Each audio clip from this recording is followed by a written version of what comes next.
아멘. 오늘은 맥주 감사 주일이죠. 맥주절입니다.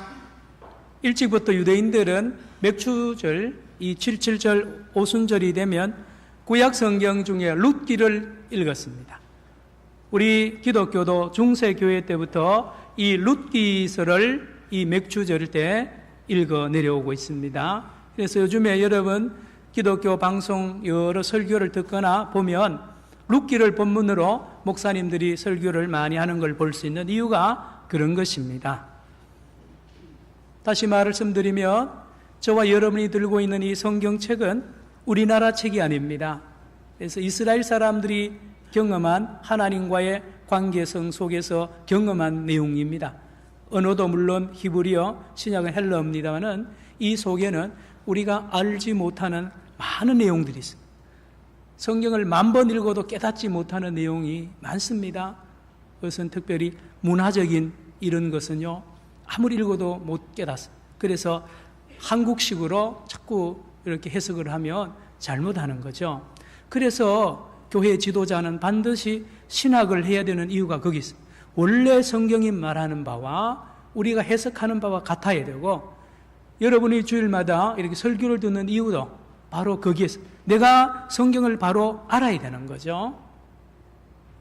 여러분, 메시아란 말은 우리나라 말이 아니에요. 히브리어입니다. 그리스도는 헬라어인데요, 같은 말입니다만은 우리 문화에 이런 단어가 없습니다. 그러니까 메시아가 뭔지, 그리스도가 뭔지, 심지어 구원 그러는데요, 구원의 원래의 뜻이 뭔지 우리는 잘 몰라요. 불교의 구원이 다르고요, 종교마다 구원 그는 다 다릅니다. 성경에서 말하는 구원도 달라요. 구원의 정확한 뜻을 알아야 되는데 그 도움을 결정적으로 주는 책이 룻기입니다. 한번 따라합시다. 룻기를 여러분 보아스와 이 룻의 러브스토리로 이해하면 전혀 아닙니다. 이 룻기서를 바로 해석을 하고 바로 깨달으면 예수님을 알게 되고 66권 성경을 분명하게 깨달을 수 있는 그 귀한 책이 룻기입니다. 왜 구원이 뭔지, 구원자가 누군지를 정확하게 알려주는 책이 룻기라니까요. 특별히 우리 부산 산정영교회는 지지난주에 우리 성경 퀴즈 대회를 제가 와서 여러 번을 봤는데요, 이번에도 그렇게 열심히 잘할 수가 없어요. 모두 100점을 다 맞아요. 우리 산정영교회 아름다운 전통 중에 하나가 성경을 잘 공부를 하고 성경을 잘 읽고 성경 내용을 많이 안다는 좋은 전통이 있습니다. 자, 그런데 오늘 특별히 이 말씀을 통해서 저와 여러분이 집중적으로 이제 나누어 볼 말씀은, 여러분 구약 성경, 신약 성경 읽다가 보면요, 족보가 그렇게 많이 나와요. 오늘도 누가 낳고 마태복음 1장에도 족보가 그래 길고요. 누가복음 3장에도 족보가, 구약은 더 많습니다. 누구를 소개할 때 보면 누구의 아들, 누구의 증손, 누구의 현손, 누구의 고손, 누구의 현손, 이렇게 쭉 나갑니다. 족보입니다. 왜 이렇게 족보를 많이 나오고요, 왜 이렇게 많이 있는지, 그냥 쓰여진 책이 내용이 아닙니다. 성경 읽다가 거기 딱 걸리면 건너뜁니다. 낳고 질려서 넘어가는데요, 굉장히 중요한 뜻이 있고, 그걸 모르면 이 성경을 모르고 예수님을 알 수 없다는 말씀이 되겠습니다. 그리고요, 땅에 대한 기록이 그렇게 많아요. 땅. 그래서 이스라엘 백성이 출애굽에서 가나안 땅, 젖과 꿀이 흐르는 땅 그런데요, 이 땅이 왜 그러죠? 그리고 그 요단강을 건너기 전에 벌써 땅을 12지파로 나눕니다. 그래서 어디까지는 에브라임 지파, 루벤 지파, 12지파가요 땅을 정확하게 나눕니다. 2지파 반은 벌써 동편에서 나누고요, 나머지 지파가 들어가서 땅을 정확하게 나눕니다. 땅. 왜 그런가 하면 땅은 곧 이스라엘 백성에게는 생명입니다. 땅을 잃거나 땅을 떠나면 죽음을 말합니다. 왜 그런가 하니까 하나님이 준 그 생명으로 알기 때문에 그렇죠. 땅입니다. 그래서 하나님이 12지파에게 나눠주고 12지파는 또 자기들끼리 모여서 땅을 나눕니다.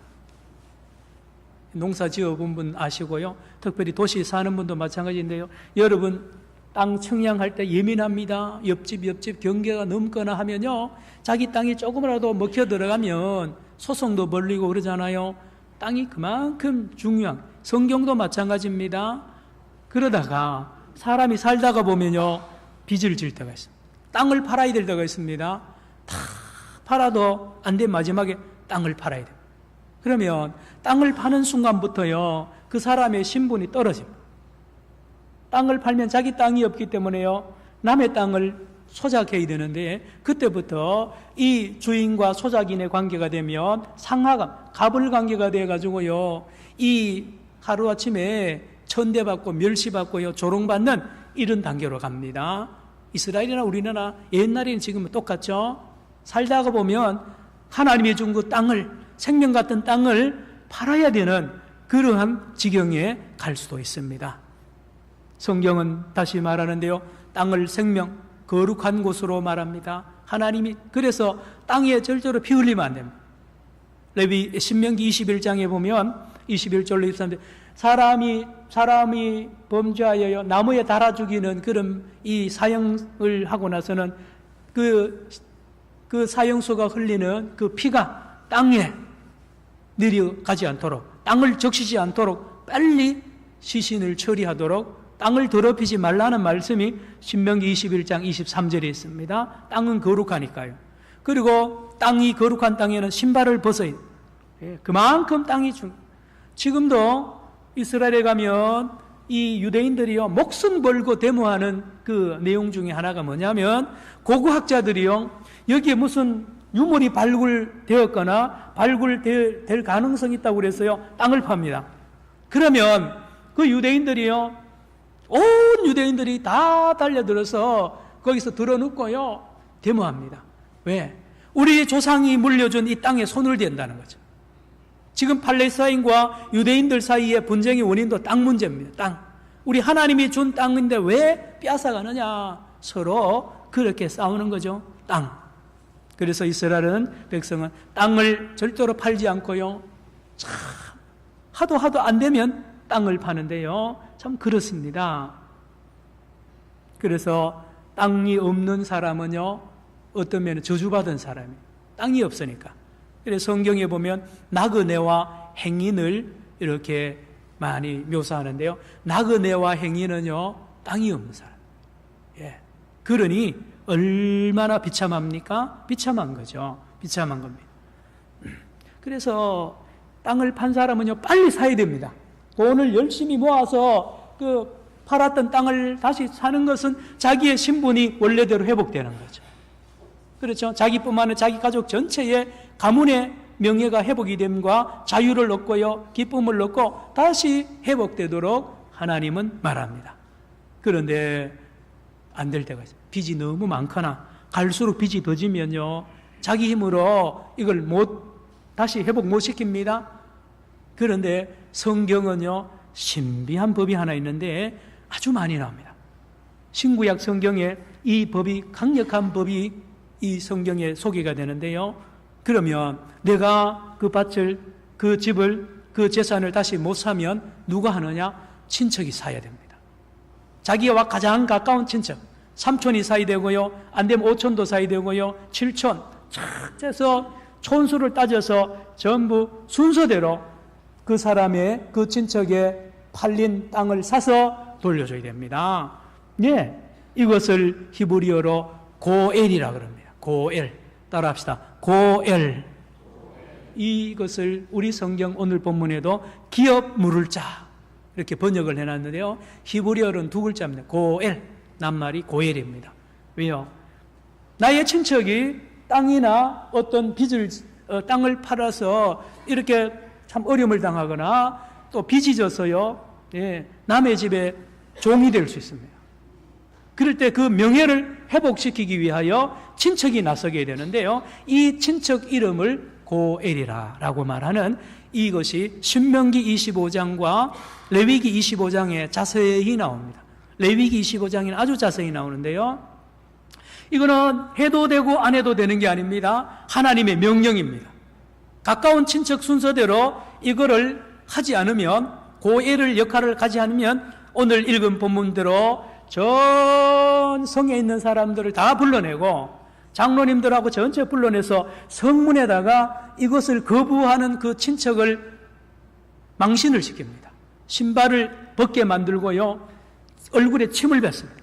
전체 주민들이, 백성들이 전부 얼굴에 침을 뱉고는 저주합니다. 기업 무르를 것을 거부한 사람이라 그래서 그 성에서 끊어버리고요. 그렇게. 그러나 한편으로 보면 이 당사자 입장에서 참 힘듭니다. 그렇게 힘들게 번 돈을 가지고요, 자기 밭을 사는 것도 아니고 우리 친척의 밭을 사가 내 소유도 아니고 돌려줘야 되니까요. 그러니 얼마나 힘들겠어요?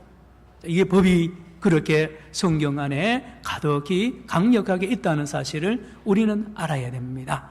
다음, 친척이요, 아까 말씀대로 빚을 너무 많이 지다가 보면요, 빚을 지는 순간에 상하 관계가 되잖아요. 예. 우리 삼촌이 빚을 너무 옆집에 누구한테 빚을 지면요, 우리 삼촌은 그 사람한테 먹을 길을 못 씁니다. 예, 죄인이 되는 거죠. 그러니 우리 집안 망신이라. 그래서 조카인 내가 내 돈을 헐어서 삼촌 빚을 갚아야 돼. 그래서 삼촌도 명예가 회복된과 동시에 우리 집안 명예가 회복되도록 이렇게 성경은 되어 있다는 말입니다. 레위기 25장 27절에 그렇습니다. 빚을 갚아야 됩니다.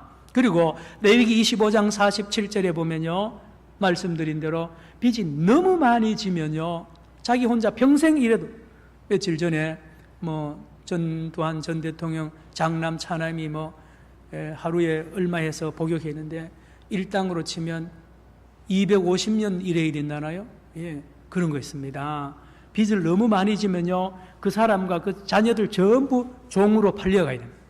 종으로 팔려가서 평생 그 집에 종살이해야 됩니다. 그러니 얼마나 당사자는요, 그 아버지와 그 부모님과 그 자녀들의 명예가 얼마나 떨어지겠습니까?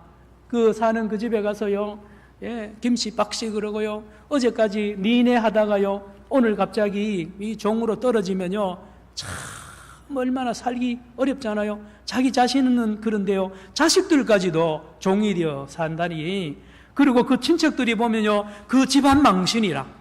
그래서 하나님께서 레위기 25장 47절에 너의 친족 중에 빚을 져서 종이 되거든 빨리 너의 재산을 팔아서 그 빚을 갚아주고 그 친척들을, 가족을 구원하라는 이 명령, 계명이 레위기 25장 47절에 있습니다.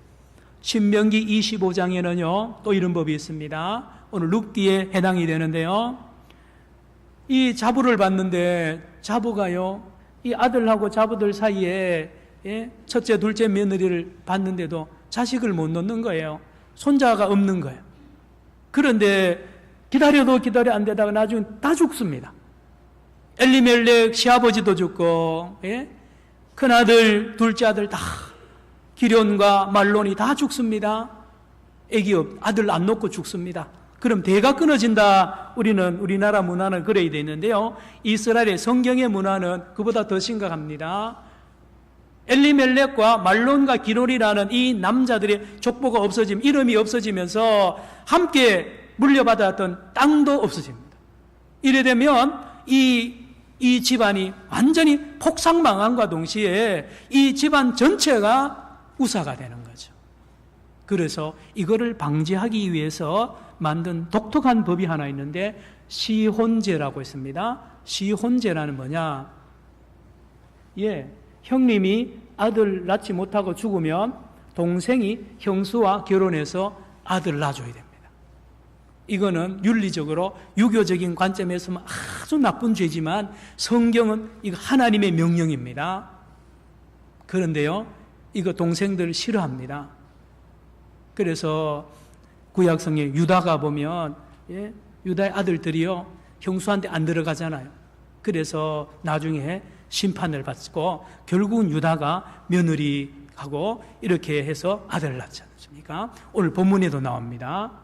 여러분, 예수님 때도, 예, 사두개인들이 어떤 여자가 결혼때 아들 못 놓고 해서 칠형제하고 결혼했는데 부활하면 어느 남편이 진짜 남편이냐, 이것도 이 제도 때문입니다. 그러므로 이 제도는 어떤 면은 지금까지도 이렇게 유대인들 사회를 이렇게 중심을 잡아주는 법, 일부 유대인들은 아직도 이 법을 지키고 있다 그러죠. 자, 다섯 번째, 친족과 관계에 있어서 무슨 일을 해야 되느냐.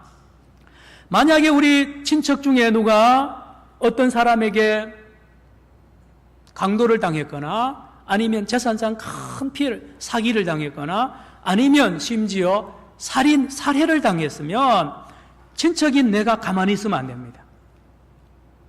반드시 죽을 때까지 그 원수를 내가 갚아야 됩니다. 이게 성경에 나오는데요. 이게 고엘 하땀이라 그럽니다. 피해 복수입니다. 피해 복수. 예, 민수기 35장, 신명기 19장 6절에 나오는데 반드시 그 친척의 원수를 갚아야 돼.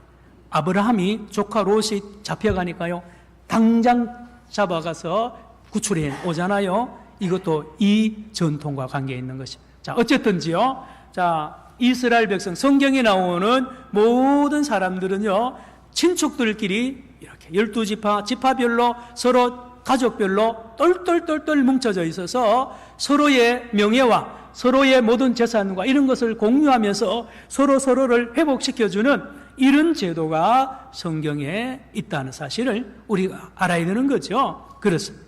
족보입니다. 족보가 그래서 중요합니다. 너가 누구 집안 이 후손이길래 저렇게 돌아다니냐, 나그네처럼 돌아다니느냐, 그러면 이 집안 망신이, 그 지파 망신이에요. 그래서 항상 가족들을 끼고 다녀. 그래서 늘 나는 몇 대손이고 우리 할아버지는 누구고요, 나는 베냐민 집하고 나는 무슨 다 있는 이유가 이렇게 되어 있는 거죠. 땅 마찬가지입니다. 말씀 들었죠? 땅이 없이 돌아다니면요, 그 저주입니다. 이스라엘 백성이 애굽에서 400년 동안 종살이하는 거는요, 이런 각도에서 보면 아주 저주받은 거예요. 남의 나라에 갔잖아요. 거기에 누가 도와줄 자 있습니까? 아무도 건져줄 자가 없는 그 지경에 가 있어요. 그러므로 평생 동안 이스라엘 백성들은 애굽에 종살이하던 400년의 역사를 잊지 못하는 이유가 거기 있습니다. 다 잃어버린 거죠. 다 땅이 있습니까? 땅이 없으면요, 남의 밑에 가야 됩니다. 늘 눈치 봐야 되고요, 멸시 조롱당해야 되고요, 예, 친척이 구원할 능력이 있는 친척이 주변에 없으면 억울한 일을 당해도요, 아무도 안 도와줍니다. 이게 나그네예요, 나그네.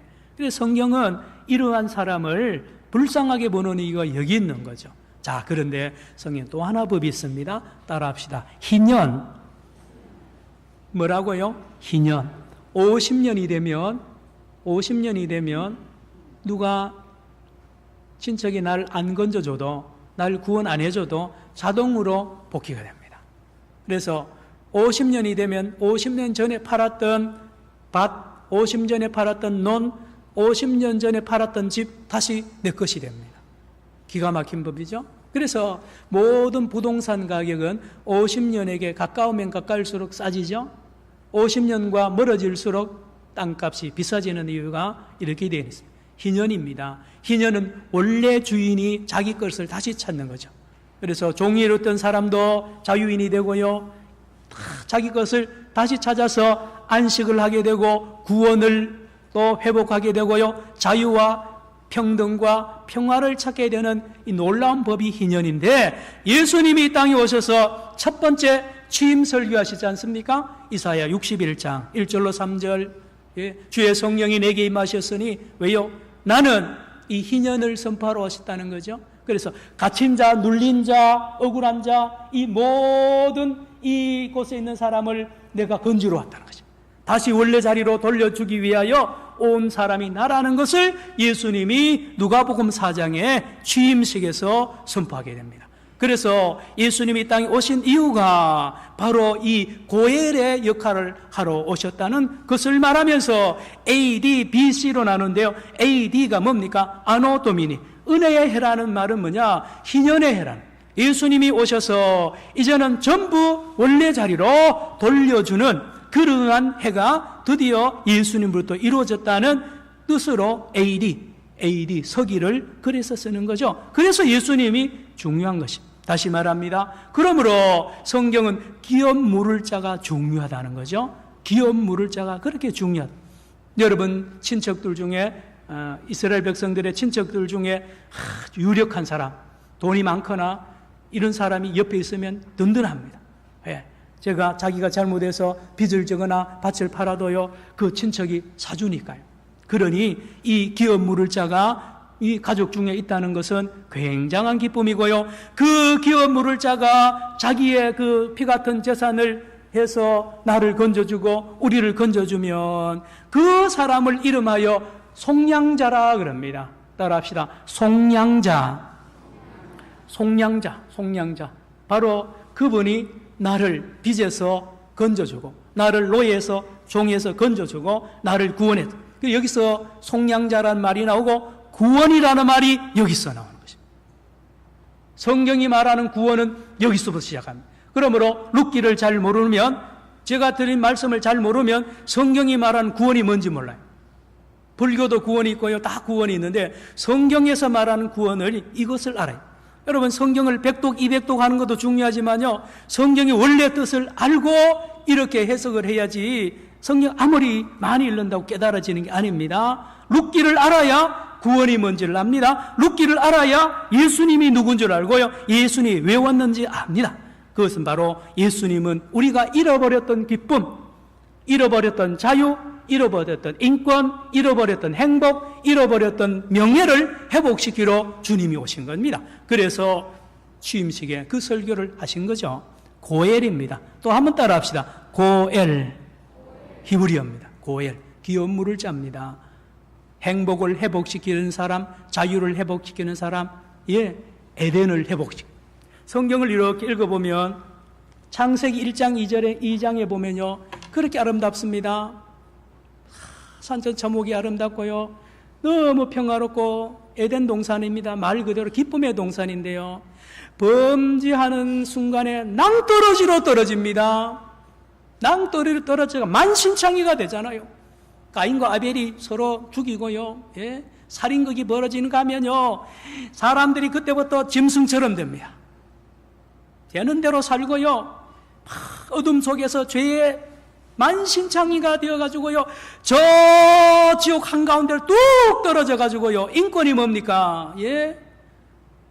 말할 수 없는 하나님의 형상을 다, 아들의 형상 다, 자리 다 잃어버리고 저 밑에 떨어져가지고요, 어둠 속에 갇혀 있는 것이 바로 인생의 성경이 그렇게 말합니다. 그러므로 누구든지 여기 와서 이 인간을 건져내야 됩니다. 건져내서 다시 에덴 동산으로 우리를 회복시켜 주는 자가 있어야 되는데, 그 사람이 바로 그림자가 보아스입니다.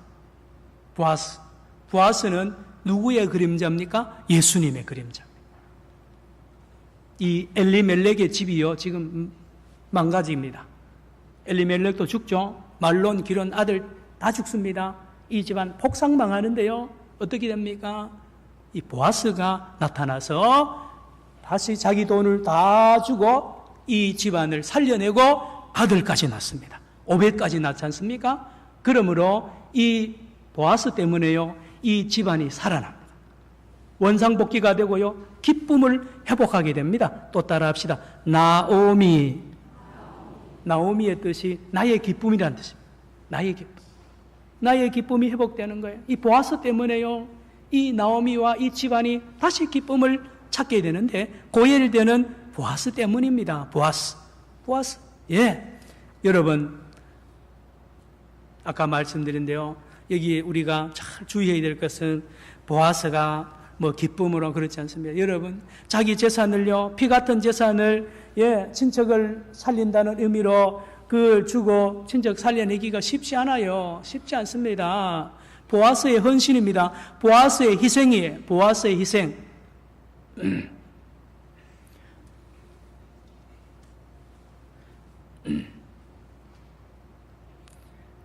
그래서 이 보아스는 예수님의 그림자라고 제가 말씀드렸는데요, 보아스는 자기 재산을 팔아서 이 집안을 살렸지만요, 예수님은 이 땅에 자기의 생명을 팔아서, 생명을 바쳐서 핏값으로 저와 여러분을 원래 자리로 회복시켜 주신 주님인 줄로 믿으시기 바랍니다.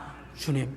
그래서 예수님이 누군지를 이 룻기를 통해서 이 말씀들을 제가 전한 말씀을 쭉 열어보면 예수님이 왜 왔는지를 분명하게 다시 알게 되는 거죠. 예수님은 이 땅에 저와 여러분의 생명을 회복하러 왔습니다. 명예를 회복하러 왔습니다. 그렇죠? 저와 여러분이요, 범죄한 이후로 명예가 땅에 떨어졌습니다. 땅에 떨어졌습니다. 죄의 종이 되어가지고요, 되는 대로 먹고 살고요, 그렇게 살던 짐승처럼 살던 우리, 아버지가 누군지도 모르고 내가 누군지도 모르고요, 이 지구와 우주가 뭔지 모릅니다. 산에 들에 꽃이 왜 피는지도 모릅니다. 오늘 찬송 불렀죠. 공중나는 새보다 못하게 돼. 새는요, 하나님이 기른 걸 다 압니다. 들의 풀도요, 하나님을 알아요. 하나님이 입히시고 먹이시는 걸 다 아는데 딱 사람만이 모릅니다. 사람만이 자기 주인이 누군지도 모르고 나는 어디서 왔는지 모르고 왜 살아야 되는지 모릅니다. 그래 살다가 지옥에 떨어질 수밖에 없는 우리 인생을 향하여 우리의 가장 가까운 친척 되시는, 우리의 창조주가 되시는 예수님께서 이 땅에 고엘로, 기어 물을 자로, 구원자로 이 땅에 오신 줄로 믿습니다. 그래 와가지고 뭐 합니까? 생명을 바치, 자기의 생명을 버려서 지옥 한가운데 떨어져 있는 저와 여러분을 건져냅니다. 건져내어가지고요, 어디에 옮깁니까? 원래 아들 자리로 올립니다. 아들 자리로 올립니다. 갈라디아서 4장을 제가 설교하고 있습니다. 지금요, 갈라디아 4장 보면요, 죄의 종이 되어가지고요, 죄를 먹고 마시고요, 거기 살던 우리들을요, 예수님이 당신의 생명을 버려서 우리를 핏값으로 건져서 하나님의 아들로 원래의 자리로 올려주시는 분이 예수님이라고 성경은 말하고 있다니까요. 여러분, 우리가 누굽니까? 창세기 읽어보면요, 우리가 다 창조주 하나님의 최고의 피조물입니다. 최고의 피조물. 우리가 왕관을 쓰는 거룩한 피조물인데 범죄한 이후로 다 잃어버렸어요. 다 잃어버리고 짐승보다가 더 못하게 우상 앞에 절하고요, 나무 앞에 절하고 돌 앞에 절하고요, 인생이 뭔지 모릅니다. 애를 어떻게 교육시켰는지도 모릅니다. 아무것도 모르는 가장 눈이 멀어져 버리는 이 소경이 되었습니다. 말씀드립니다. 돼지도요, 자기 자식 어떻게 기른지 아릅니다. 모든 짐승과 피조물은 다 아는데 사람만 모른다니까요. 그러던 저와 여러분 인생을 우리 주님이 오셔서 당신의 핏값을 주고 우리를 사는 거예요. 고열하는 겁니다. 원래 자리에 올려서. 따라합시다. 왕 같은 제사장. 이야, 놀랍습니다. 내가 예수님을 만나고 나니까요, 예수 믿고 나니까 내가 하나님의 아들임과 동시에 내가 왕이라, 내가 제사장이라. 그래서 예수님이 땅에 와서서 너가 성전이고 너가 제사장이라는 겁니다. 그래서 이제는 집에서 그런 성전에서 예배 드릴 필요가 없다는 거예요. 또 한번 따라할까요? 신령과 진정으로. 사마리 여자 말했습니다. 예수님, 그리심 산에서 예배 드려야 하나님 받죠? 아니요. 당신들은 예루살렘 산이 문제 아닙니까? 예루살렘 성전에서 예배 드려야 되잖아요. 그리심 산이 아니라고 해서 이 산에서도 말고 예루살렘에서 말고 신령과 뭐로요? 진정으로. 왜요? 너가 바로 성전이라는 거예요. 너가 바로 하나님의 아들이고 너가 제사장인데 너가 있는 곳에 언제 어디선지 예배드리라는 겁니다. 우리가 보통 사람이 아닌 것을 예수님이 와서 알려준 거예요. 그래서 회복시켜줍니다. 그래서 예수님을 믿게 되면요, 전에 잃었던 내가 다 다 그것을 맛보게 됩니다. 에덴 동산을 맛보게 되죠. 예수 믿으면요, 내 영혼이 은총 입어 중환제진 벗고 보니 슬픔 많은 이 세상도 뭐로 변하도다? 천국으로. 할렐루야. 그렇다니까요. 예수 믿으면 잃었던 거 다 자유를 맛봅니다. 전에는 종이 돼가지고요, 불안, 공포, 염려, 근심, 걱정 가득했는데 예수 믿는 순간에 하나님의 아들이 되면서요, 무엇을 먹을까 마실까 염려하지 않습니다. 평안, 자녀 교육 어떻게 해야 되는지 다 압니다. 그렇다니까요. 신기한 거예요. 누구 때문입니까? 고일 때문입니다. 고일이 누굽니까? 예수님이라니까요. 예수님이 우리 땅에 오셔서 저와 여러분의 잃었던 생명을 회복시켰어요.